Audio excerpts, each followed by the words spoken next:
देखिए, ये बात किसी एक व्यक्ति, एक संस्था की नहीं है।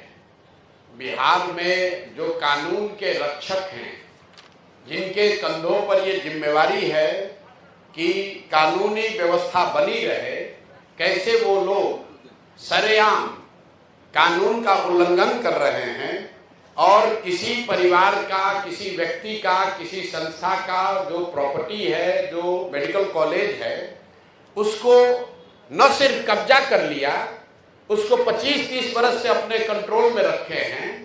और ये उस दल के अध्यक्ष हैं जो चाल चरित्र चेहरा की बात करता है। ये वो दिलीप जायसवाल हैं जो बीजेपी के अध्यक्ष हैं और साथ ही राबड़ी देवी के मुंह बोले भाई भी हैं। ध्यान रखिए, ये कब्जा इसलिए नहीं किए हैं कि ये बीजेपी के अध्यक्ष है। ये कब्जा इसलिए कर पाए हैं कि हमाम में सब नंगे हैं।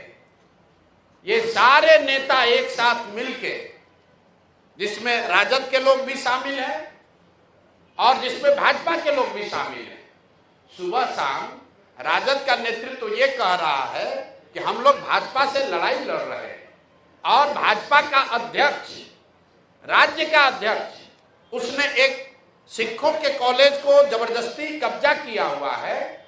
उसको राजद की इतनी बड़ी नेत्री राबड़ी देवी कह रही कि मेरा मुंह बोला भाई है और उनके मुख्यमंत्री रहते हुए ये कब्जा हुआ है और उसके बाद लगातार ये कब्जा बना हुआ है।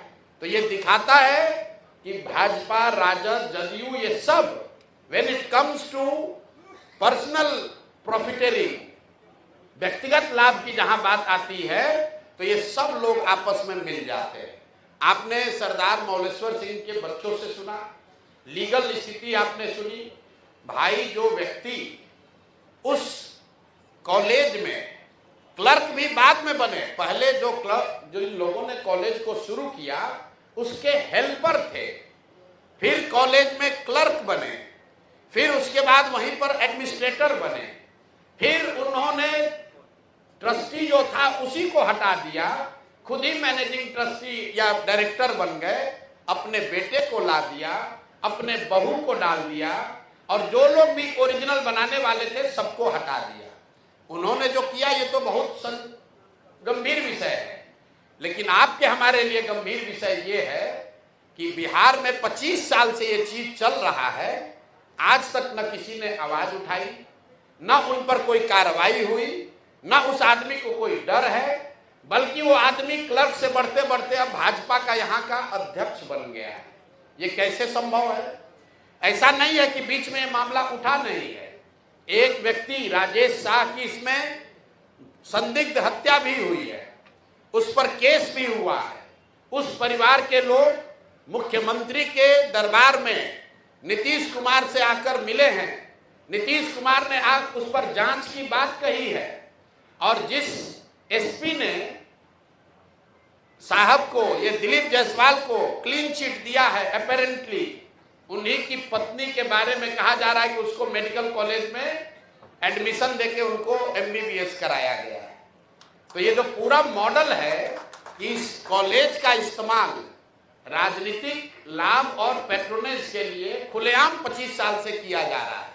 अब एक आंकड़ा सुनिए, 50 से ज्यादा पॉलिटिकल लोगों के परिवार के लोग, एक तो नहीं, 50 से ज्यादा अलग अलग पॉलिटिकल परिवार के लोग, उनके बच्चे, उनके परिवार के सदस्य बिना किसी एडमिशन टेस्ट के मैनेजमेंट कोटा से इस कॉलेज में उन्होंने एडमिशन लिया, वहां से मेडिकल की उनको डिग्री मिल गई और वो सब दिलीप जायसवाल को बचाने और मदद करने में लगे रहे।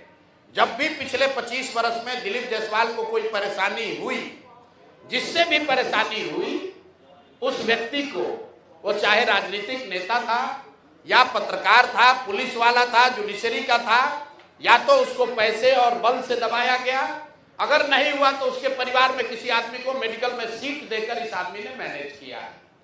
और इतनी बड़ी बात 25-30 साल से लगातार चल रही है और किसी की हिम्मत नहीं है कि दिलीप जायसवाल पर सवाल उठाए। तो जन सुराज ने तय किया है कि हम लोग इस मामले को न सिर्फ उठाएंगे बल्कि इसको समाज में जनता के बीच रखेंगे। जैसा गिरी जी ने बताया, इसकी लीगल लड़ाई लड़ेंगे